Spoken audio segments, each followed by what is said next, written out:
I was curious about your pre-podcast background. Did you work in some aspect of traditional media? Yeah. So I came to it through kind of a weird route. I actually have a degree in literature and creative writing, and then I was a musician as a hobby, so I was kind of into just home recording for fun. So it was kind of the mixing of those two things, sort of hit a sweet spot in radio. But I was living overseas, and I got really into podcasts because I was just on the train all the time listening to a ton of radio and a ton of podcasts. And I moved to Toronto kind of intending to do podcasts, except at the time it wasn't really a job yet. So I got an internship at CBC on Q, and then I worked in some local radio at CBC for a couple of years before I ended up moving over to Canadaland. And what attracted you to the podcast medium? What was it that you found most appealing about it? I think there's a lot more room to experiment, and I think that's because it's a little more niche. So when you have a private broadcaster, like not a private broadcaster, when you have a big mainstream broadcaster like the CBC who's trying to reach everybody, they have to be pretty level, and they have to, consider that there are people of all ages and of all backgrounds listening to their stuff. When, at Canadaland, we assume our crowd's a little younger, we could sort of tailor it to a specific audience a little more. We assume that people like things that are a little more, experimental. We assume they have a certain amount of background knowledge. So there's just a lot more room to kind of play around and experiment. But specifically sonically, I was always really into podcasts like 99% Invisible and Radio Lab. Like, those were the ones that really caught my eye when I was first starting getting into the medium. I just remember hearing that Radio Lab intro for the first time when I had been listening to a lot of NPR stuff, and then I turned to that, and it was like, they've got all those voices and the crazy sounds and stuff, and it was just it just kind of blew my mind that this was something you could do. Your show became famous, of course, for breaking the Jian Ghomeshi scandal. How did that event change your life and the podcast? Well, that was before I worked here. I actually when I said I worked with, I interned at Q that was with Jian Ghomeshi. Oh, I see. So I was at CBC at the time that whole thing broke. I know that the podcast at the time, it had a respectable listenership. It was a professional thing. It wasn't a hobby thing, but it wasn't a big deal yet. And I know I've kind of looked back through the numbers, and you could see this gigantic spike the day that broke. Because, of course, it broke in the Toronto Star. It didn't actually break on Canadaland because there were legal issues, and Jesse kind of needed that legal team behind him to run that story. But just, the follow-up episodes of Canadaland, you see suddenly there's 150,000 people downloading them. They went from, something like 10,000 to 150,000 in a week. Wow. Of course, it dipped back down pretty quickly. But that was obviously a huge moment that put Canadaland on the map. And for years, that's kind of defined us, and we've been kind of trying actively to push ourselves out of that and kind of say, hey, we do other stuff. But of course, it's still that's obviously a huge career-defining moment for Jesse, and I think that's still how a lot of people associate us. Sorry, have you found both with your involvement with a mainstream outlet like the CBC and with the podcast, have you found there are a lot of so-called open secrets that the media is aware of, but that are not known to the public?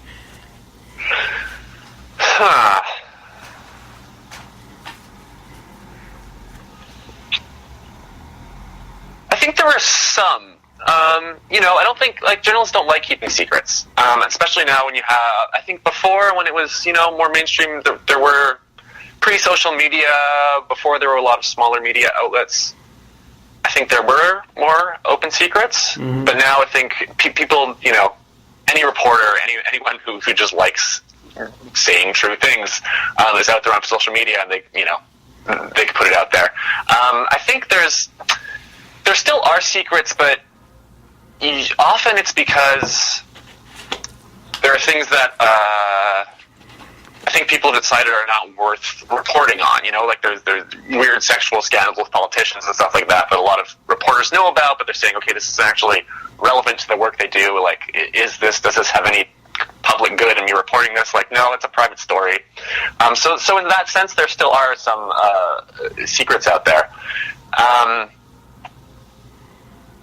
Our big, that's all I'll say. Yeah, that's all I'll say about it. Yeah, I guess it's a matter of distinguishing what's gossip and what's truth also, right? Yeah, I think people assume that Canadaland just reports any piece of gossip that we come across, which is absolutely not the case. We get tips all the time that we're sitting on and we're waiting to sometimes we don't have a reporter who could invest months and months into building about the story and getting source after source after source and trying to get people on the record. Yeah. And what? Yeah, there are rumors. There are rumors, but rumors are not necessarily stories. There's a kind of big building process between rumor and story. Yeah, you don't want to take the risk of it ending up being perceived as a tabloid outlet. Exactly, and it's just irresponsible. That's not what we do, and you could get sued too. Yeah, that's the other thing too. So what are your personal influences as a media communicator? As a media communicator, I'm really into podcasts. I just love kind of trying to stay on the.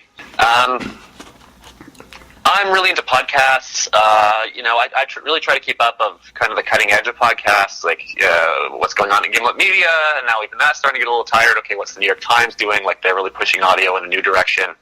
But also staying in touch with some really solid traditional shows like Fresh Air with Terry Gross. I can never get tired of that show. I keep going back to it.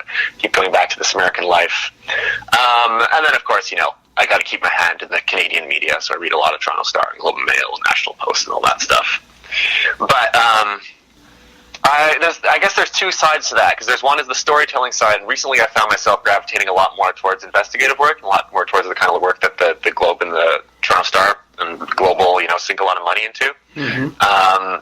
Aesthetically, I'm still really interested in stuff that's very conversational and a bit surprising and kind of pushes the boundaries, more like a podcast like Reply All or something like that feels very normal. It feels like someone's just sitting there talking to you. It's funny, but we want to make sure that we're kind of hitting those same big points that an investigative journalist at the Globe and Mail would be doing.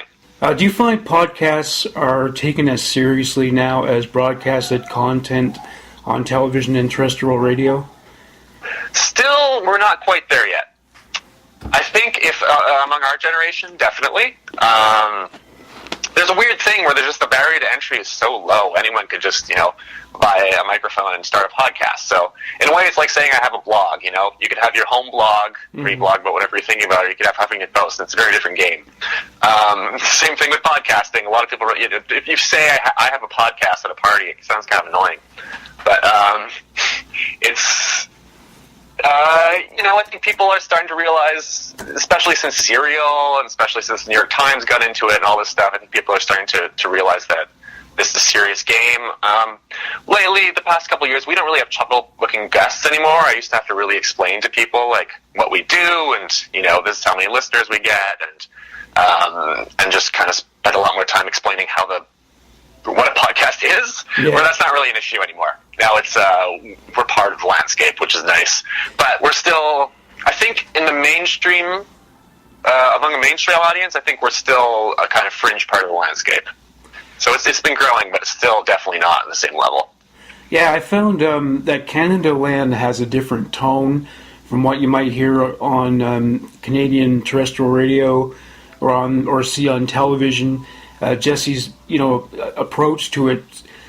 I don't know if aggressive is a misnomer, but it's like his passion really comes out, and it reminds me of actually more like the kind of show you might hear in the States. It seems very un-Canadian in a way, in a good way.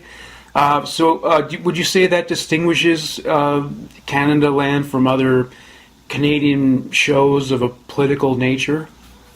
I think that was very deliberate.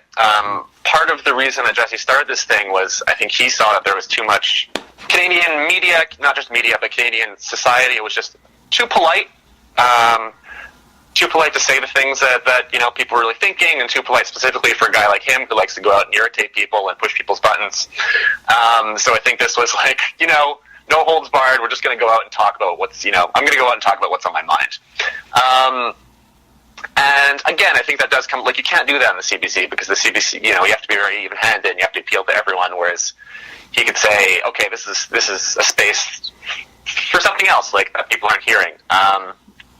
So, and all of the influences on Canadaland on the early days were American influences. When Jesse talks about this, he talks about On the Media, which is a program at WNYC that's distributed across America, Gawker, and Jon Stewart. So it was like, why can't we have that level of irreverence here that they have there, and why can't we be, really engaging in these secrets and sometimes getting into petty arguments and all this stuff that Americans do, and that is so fun and so exciting. And if we do that, people might pay more attention to our stuff, because there's this idea that I think that Canadian stories are less interesting than American stories, and part of it has to do with the fact that we just treat them that way. Americans treat, what's happening in the New York Times newsroom as, like, very exciting and need to know, and you wouldn't think the same thing about the National Post newsroom. No. Until maybe recently. So, so that was a very deliberate strategy of, like, let's break out of this polite Canadian mode of communication. Well, there is that common perception that the CBC is very even-handed, and other major media outlets in Canada are that way. But then there are other people accusing them of having a liberal bias. Do you think they have a liberal bias? That's a tough one. I think every journalist, every individual journalist definitely has biases. I think with the CBC as a whole, it's such a big place. There's thousands and thousands of employees, and of course there's going to be people all across the political spectrum there. I think it's fair to say that they're a little left of center, certainly in terms of their the topics they're interested in. They're interested more in, human rights kind of topics. They're interested more in, social progress. I think they talk a lot about that kind of stuff. Less so than, of course they have business coverage, but I don't think it gets the same kind of front-page treatment. So in that sense, yeah, I think they are left of center. I don't...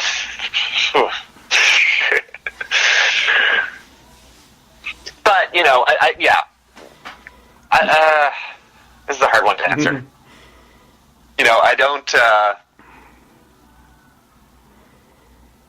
I don't think they're getting marching orders to go left, or I don't think they're supportive of, leftist parties any more than they are of the Conservative Party necessarily. All right, so what kind of feedback do you get from your listeners in emails and social media? Is it all positive, or have you gotten criticism too? Oh yeah, we definitely got criticism. This is a wide topic. I'm thinking of, because we have so many podcasts that I'm kind of have a little bit of a hand in all of them. And it varies. How about for Canadaland? For Canadaland specifically? Yeah. Yeah, it's definitely not all positive. I think, we do get a ton of positive feedback. People saying, thank you for what you do. Thank you for reporting on the media. This is necessary, and you can see that by looking at our Patreon. It's kind of baffling to me that thousands of people give us money every month to just keep doing what we're doing. So in that sense, I'm really encouraged by the response that we get. I'm trying to think of any we definitely get negative reactions. I'm just trying to think of one in specific that I could talk about. Nothing's really coming to mind at the moment. Not because it doesn't happen, just just because I haven't been thinking about it really lately.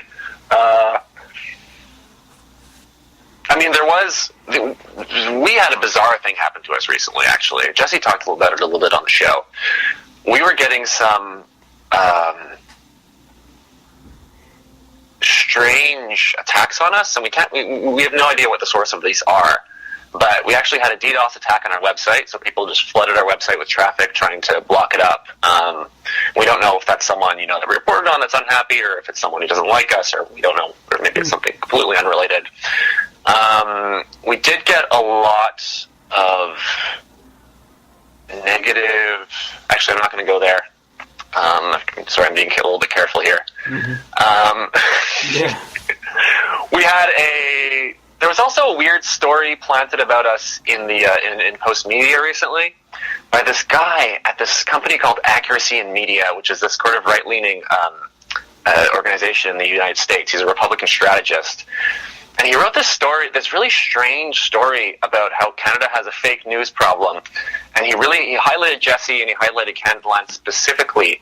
And his only example was this like mistake that Jesse had made on a podcast in 2014, which he had subsequently corrected, which we found just really bizarre. We're like, where's this coming from? Like, how is this guy listening to our podcast? Why would he latch onto that one thing? I'm sure there are plenty of other things that people, any journalist in Canada would point out as being greater sins on our part. It turned out that there was an older story by Simon Helpt of the Globe and Mail where he had cited the same thing. So it seems like this Republican strategist had just repackaged this years-old Simon Helpt Globe and Mail column as a new attack on Canadaland and ran that. So I don't know what that was about. It doesn't seem like it was an organic process. It seems like there was a coordinated attack on us. So that was a bizarre one. That is strange. Yeah. So there's never been a time in the history of the world where there's been more news. There's all these 24-hour news stations on TV and on the radio, podcasts that are about news. Do you feel that this has had a positive or negative effect on the news cycle about how it's just, do you think it's oversaturated, and what kind of effect do you think that's had on the coverage? It's a weird thing that I've been thinking about a lot lately. Because on the one hand, you're right that there are all kinds of podcasts and blogs and professional, and citizen journalists and whatever, and new media outlets. But at the same time, people just keep hearing about media outlets shutting down and layoffs and acquisitions, and so I can't quite square those two things in my mind. That there is this flood of information at the same time, I just keep hearing about everyone losing their jobs. It does definitely become harder to cut through the noise. I think especially if you don't, if you work in media, I think you get a pretty good sense, like, you read certain stories that, a relative posts on Facebook, and it's obvious that this is based in nothing, or it's a weird conspiracy site or something. I think the average person has less of a sense of that. So some people who I know who are really smart but are coming from an arts background or something will sometimes post a story that I'm just like, that is clearly nonsense. And it's just from some weird source that, I've never heard of before. So that's a challenge, and I think that makes our job harder because then people trust the media less. But aside from that, yeah, it's hard to cut through. It's hard to cut through, but on the other hand, it's a bit inspiring because there are new voices and there are people who could focus on different stuff that wouldn't necessarily have gotten coverage before. Sorry, that's a bit of a muddled answer, but I understand. Yeah, I think it is a double-edged sword here. Well, it's had an interesting effect on newspapers from my point of view because it's like you see the headlines the next day, but it's like, well, it happened 12 hours ago, Yeah. And the print newspapers, they really start to seem kind of antiquated at this point. Yeah, and yet lately, I wasn't, I didn't grow up a lot in newspapers. Like I said, I didn't really come from a media background. I came from more of an arts background. But lately, I really have been paying a lot more attention to the deeper work that newspapers do, because that really is where a lot of the really solid investigative work is going on. And just there's such a flood of information. A lot of the stuff on the internet is just opinions, and it really gets tiresome. Yeah, that's true. So it's really nice to have a newspaper to really lay out, whether you're reading it in print or online, but just to really lay out a story, that's been months in the making, really laid out fully reported, and I really do value that work. And what do you expect from the future of podcasting? It's going to continue to grow. For a long time, we were the only real players in Canada, except for the CBC. And now we're really starting to see other industry players pop up. Rogers is kind of stepping up their game. Global's getting into the game. There are a lot of other, more smaller networks who are putting their stuff out there. I think we still haven't quite seen the explosion in Canada. Like, I think there's not a lot of big podcasts that are Canadian made. There's plenty of little ones that are doing great work, but they haven't really reached that, they haven't really reached a wide audience yet. So I'm not sure. I'm really waiting to see. I really do think that some of these other networks are going to step up their game, and it is going to get a lot harder for us because there's going to be a lot more competition. But with that comes more people, becoming aware of podcasts and getting into it. And, every year I think, my mom becomes a little more aware of how to listen to a podcast. So I think that's kind of spreading, and I think it will become a much bigger part of the media landscape in Canada. Mm-hmm. But I think we're also going to see some of these companies die. I think it's kind of impossible to look at to imagine what Canadian media is going to look like in 5 years. Yeah, well, I mean, I think certainly, podcasting is becoming more mainstream in the sense that maybe not as much in Canada, but in the States, I noticed like on Bill Maher's show, he's had people on who were just podcasters. They didn't do anything else. But I guess maybe that's not happening as much here. Not so much here. I mean, you're right? Like, what's her name? Starlee Kine, who did a mystery show, who was on This American Life. She was on, was it Conan O'Brien? She was on one of the late night shows. Yeah. CBC, their podcast, what was it called? Uncover, what was the season called? Finding Nexium, something Nexium. Anyways, their season of their investigative podcast, Uncover, they were on Megyn Kelly's show. Wow. So there's a wide. People are starting to recognize the legitimacy of this thing. Yeah. And I think really starting to understand its unique potentials. One other thing I will say about the potential of podcasting and the future of podcasting is I think people are starting to realize that this kind of long-form investigative work really works. Mm-hmm. Like, CBC has had 3 huge podcasts, and they've all been in that format. It was, with Missing and Murdered, which was all about missing and murdered Indigenous women, and Uncover, which is their kind of investigative show, and then they have Somebody Knows Something, which is their long-form true crime stuff. Those have all really taken off. Same thing with us. Our best podcast we've ever had in terms of reception and downloads is Thunder Bay, which is 5-part series. So I think we're going to see a lot more of that going forward, and I think people are starting to take that really seriously. Okay, well, I thank you very much for your time today, Kevin. I really appreciate this. Yeah, it was good talking to you, Morgan. Yeah, and good luck with the future of the podcast. Thank you. Take care, man. You too. Later, bye-bye.